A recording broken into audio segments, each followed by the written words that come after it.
Welcome to Wildcard Wednesday, where I do something completely random, and it's been a little while since I've done something completely random. I mentioned in a Throwback Thursday video a couple weeks back that I hadn't done one of these reevaluation videos in a while, and I think 15 years is enough time to go back and have a look at how I ranked and rated some of these games back then and just give it a reevaluation. So I'm going through all of the 2009 reviews that I did in which I gave a rating to, and I'm going to see how I feel about them.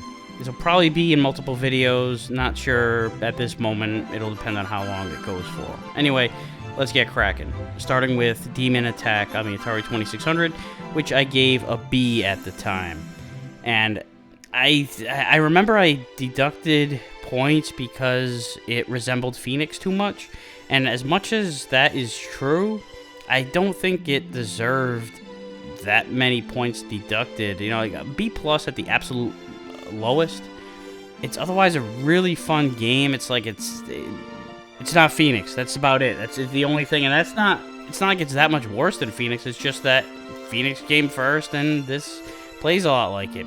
That's about it. It's not enough. I'm moving this up to an A-. Mickey Mousecapade, I gave a D, and I think that was a little low too. It's definitely a flawed game. It's short, and it has its share of bugginess going on, but it's still a pretty playable platformer.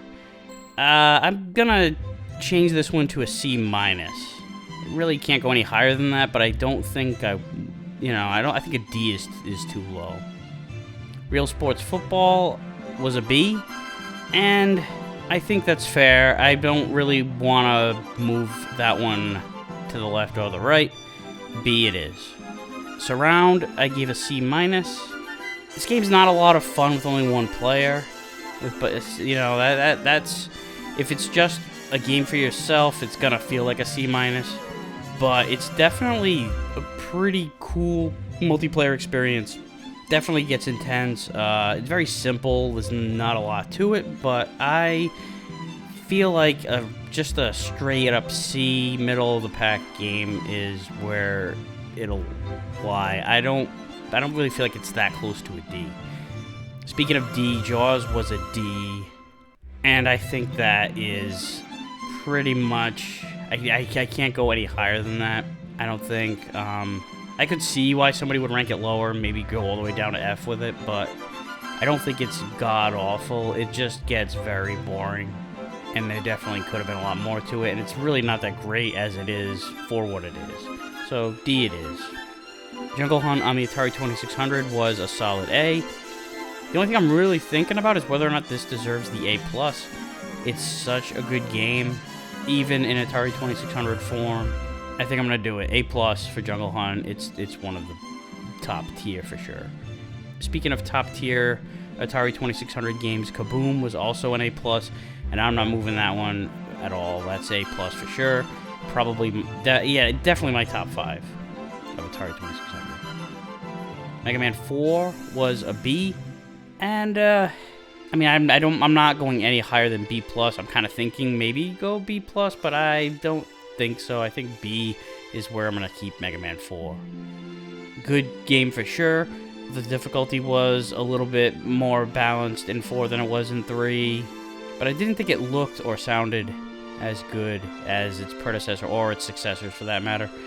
And it was, so we were starting to get to the point where, okay, we've seen this before. Yeah, they added the Mega Buster and Eddie, but, it's really a game for the Mega Man fanatics, which I am.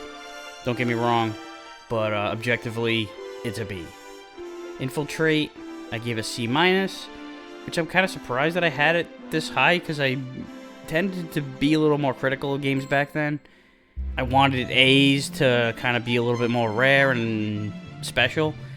Without that, Infiltrate was ever a contender for an A. But I think I dished out too many F's and D's, and I would have expected Infiltrate to kind of fall into that, but I think I always had like a little bit of a soft spot for this game as far as what it could have been, and it is rough around the edges, believe me. and I kind of am tempted to go down to D+ with it because it just seems unpolished and unfinished. But I think I'm gonna stick with C-. I don't know. It's just I could totally see why somebody would give this a D+ or even a D flat, but I'm gonna stick with C-. Adventures of Tron was a D, and this one is another one that's pretty flawed, but and kind of similar to Infiltrate. I think this one's not too bad. In fact, this one has a little bit more going on than Infiltrate does. It's definitely more variety. The jumping sucks, but it's something that, like, once you kind of calibrate yourself to its brokenness, pretty playable. So I'm gonna put this one at a C-, along with, you know, like, I think it's mesh with Infiltrate as far as quality goes. You could even make the argument it's better than Infiltrate, but I feel like C- is where I'm gonna move that one to. Dragon's Lair on NES was an F, no question about it. That one's gonna stay right where it is. Awful game. Junior Pac-Man on Atari 2600 was an A, and, you know, I think I'm gonna bump this one up to an A+ as well. I don't think there's not much in the way of a flaw in this. This is a really, really good port of the arcade game. A+ for Junior Pac-Man. Mousetrap on Atari 2600 was a B. I don't know, maybe a B-, but I think I'm gonna just, I don't feel strongly enough about it to downgrade it. B it is. Tecmo Super Bowl was an A. It's unquestionably the best football game on the NES. I almost want to give this one an A+, and you know what? I'm going to A+ for Tecmo Super Bowl.